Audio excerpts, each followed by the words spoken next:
स्वागत है एक बार फिर से आप सभी लोगों का ज्योग्राफी बाबा आईएएस ज्योग्राफी बाबा यूट्यूब चैनल पर। आप सभी प्रतियोगी छात्रों से, जो लोग भी आंदोलन कर रहे हैं, उन सभी लोगों से एक बात कहनी है कि आप सभी लोगों ने याद दिला दिया मुझे आज किस चीज़ के बारे में। आज मुझे याद दिला दिया लक्ष्य मूवी, जो कि ऋतिक रोशन की मूवी थी। उसमें एक गाना था, उसको आप लोगों ने याद दिला दिया। और वह गाना था कि कंधों से मिलते हैं कंधे, कदमों से कदम मिलते हैं, हम चलते हैं जब ऐसे तो दिल दुश्मन के हिलते हैं। जी हाँ, फिर से, कंधों से मिलते हैं कंधे, कदमों से कदम मिलते हैं, हम चलते हैं जब ऐसे तो दिल दुश्मन के हिलते हैं। ठीक वही ही कारनामा आप सभी लोगों ने करके दिखा दिया। जी हाँ, अभी तक जो आंदोलन केवल प्रयागराज तक सीमित था, अब ये आंदोलन पहुंच चुका है लखनऊ में भी, ये आंदोलन पहुंच चुका है दिल्ली में भी। जी हां, दिल्ली और लखनऊ में भी छात्र अब आयोग पर अपना दबाव बना रहे हैं। कुछ वीडियो है, मैं ये वीडियो आप लोगों को दिखाना चाहता हूं। आप लोग यह वीडियो देखिए तो आपको समझ में आएगा कि किस प्रकार से चीजें हो रही हैं, किस प्रकार से चीजें हो रही हैं, ये आप लोगों को पता चलेगा। ये देखिए, ये तस्वीर आप लोगों को जो दिखाई दे रही है, ये दिल्ली से है। ये तस्वीर आप लोगों को जो नहीं, ये लखनऊ से है। सुनिए जरा, देखिए, ये देखिए, लखनऊ में भी अब स्टूडेंट आयोग का घेराव कर रहे हैं, सरकार पे दबाव बन रहा है, आयोग पर दबाव बन रहा है, और ये दबाव बहुत जरूरी है दोस्तों। ये लखनऊ की तस्वीर है। ऐसे ही मैं आप लोगों को एक तस्वीर दिखाता हूं। अब दिल्ली में देखिए क्या हो रहा है, दिल्ली में देखिए क्या हो रहा है। ये दिल्ली की तस्वीर है, ये दिल्ली की, ये वीडियो दिल्ली का है। दिल्ली में किस प्रकार से छात्र प्रयागराज के छात्रों का साथ दे रहे हैं, ये देखिए।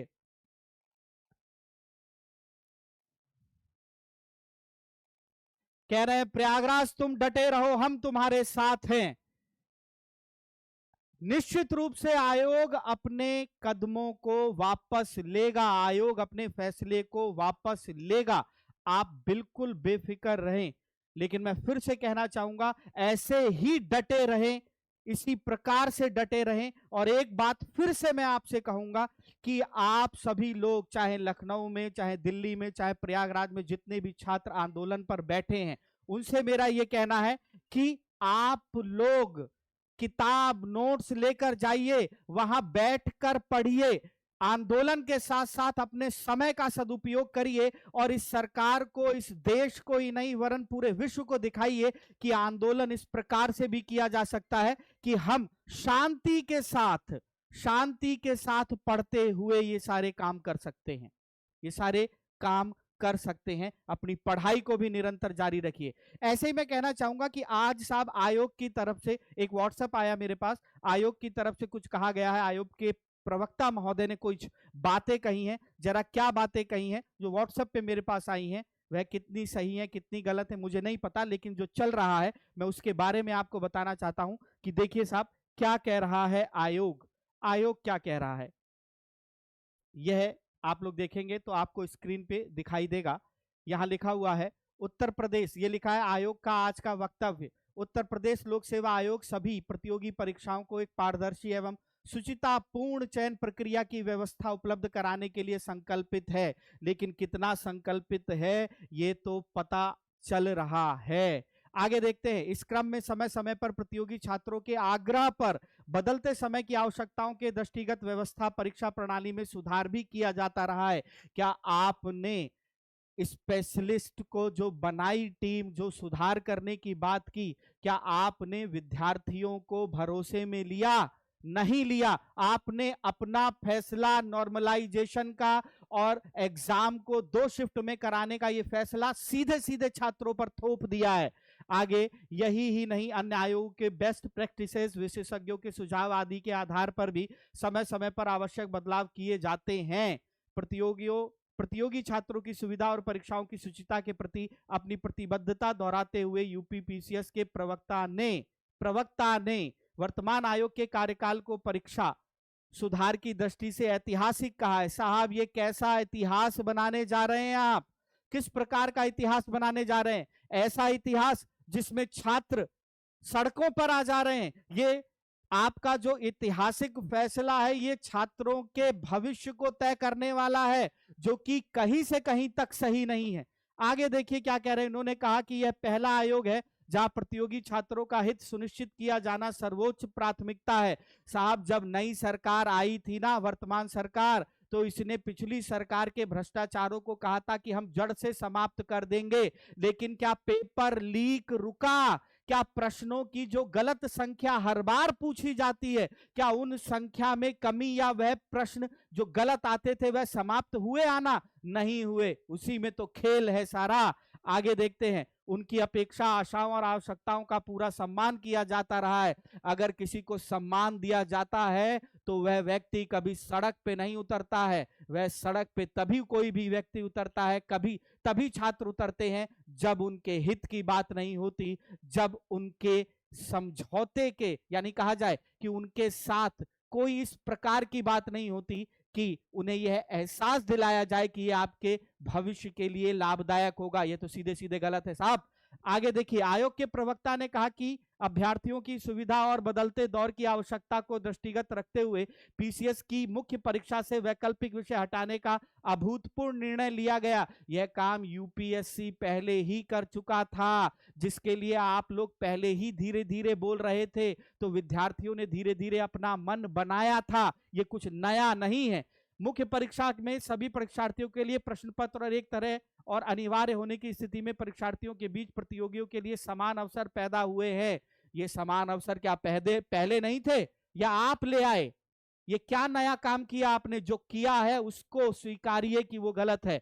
आगे देखिए, आगे देखते हैं हम लोग, परीक्षार्थियों के प्रश्न पत्र एक तरह और अनिवार्य होने की स्थिति में समान अवसर पैदा किए। प्रतियोगी छात्रों को अक्सर यह शिकायत रहती थी कि स्केलिंग की वजह से मानविकी विषय और हिंदी माध्यम के अभ्यर्थियों के नंबर कम हो जाते हैं और विज्ञान विषय और अंग्रेजी माध्यम के अभ्यर्थी के अंक बढ़ जाते हैं।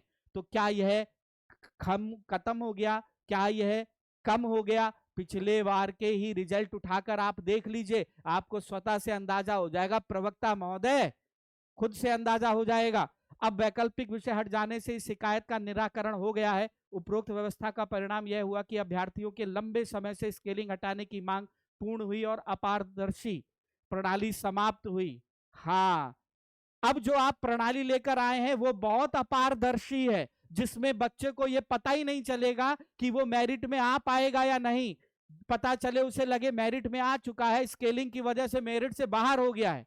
जरा इस पे भी कुछ बोल दो प्रवक्ता महोदय, कुछ ऐसा तो बोलो कि विद्यार्थियों को लगे कि हाँ हमारे हित की बात है, उसको लगे कि हाँ ये सही है, जबकि सही नहीं है। आप ये भी बहुत अच्छे से जानते हो।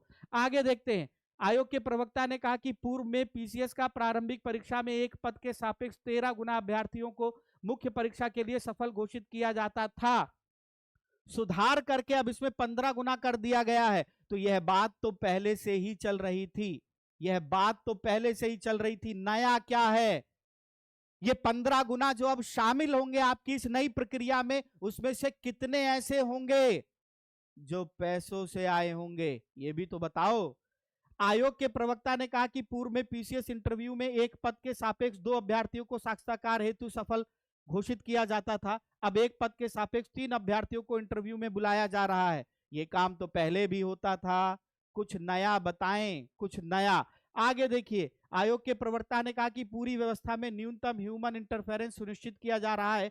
सब कुछ सिस्टम ड्रिवेन है। तकनीकी का उपयोग कर व्यवस्था को सरल और पारदर्शी बनाया गया है। मूल्यांकन में रोल नंबर को फेक नंबर में परिवर्तित कर नॉर्मलाइजेशन की प्रक्रिया की जाएगी, जिससे कि किसी अभ्यर्थी का रोल नंबर मालूम नहीं चलेगा एवं मूल्यांकन प्रक्रिया पूर्ण रूप से पारदर्शी होगी। यही तो बात है। ये पता ही नहीं चलेगा कि कौन एंट्री मार गया, किस तरीके से एंट्री मार गया, उसको कितने मार्क्स मिले और कैसे मिले, ये पता ही नहीं चलेगा। खेला हो जाएगा आयोग महोदय, खेला हो जाएगा। तो ध्यान रखना, ये विद्यार्थी छोड़ेंगे नहीं आपको। और मैं फिर से कह रहा हूं आप सभी लोगों से, इसी प्रकार से आंदोलन को बनाए रखिए, लेकिन साथ ही साथ पढ़ाई भी करते रहिए, ताकि पढ़ाई में भी दिक्कत ना हो और इनको यह एहसास हो इनको यह एहसास हो कि इनका निर्णय कितना गलत है। इसी प्रकार के नए अपडेट लेकर मैं फिर से आप लोगों के सामने हाजिर होऊंगा। तब तक के लिए मुझे इजाजत दीजिए। बहुत बहुत धन्यवाद। वीडियो को शेयर जरूर करिए, ज्यादा से ज्यादा लोगों तक पहुंचाइए, क्योंकि जो लोग घर पे बैठकर खाली ये तमाशा देख रहे हैं, शेयर का बटन दबाने में जिनको दिक्कत आ रही है, मैं उनसे कहना चाहूंगा कि ये वो है जो केवल अपने लिए नहीं लड़ रहे, आपके लिए भी लड़ रहे हैं। तो कम से कम शर्म करके इस वीडियो को पहुंचाओ कि आयोग किस प्रकार की और बातें कर रहा है। बहुत बहुत धन्यवाद। जय हिंद।